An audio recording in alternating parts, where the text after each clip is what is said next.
Namaste, I am Ramya. Today I am presenting a seminar.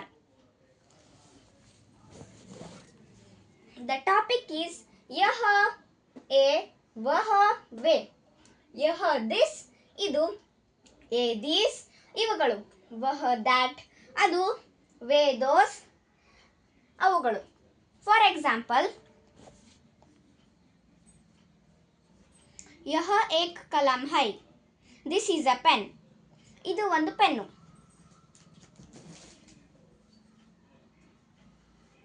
ಏಕ್ ಕಲಮೆ ಹೈ. These are pens. ಇವು ಪೆನ್ನುಗಳು. ವಹ ಕಲಂ ಹೈ. That is a pen. ಅದು ಪೆನ್ನು. ವೇ ಕಲಮೆ ಹೈ. Those are pens. ಅವು ಪೆನ್ನುಗಳು.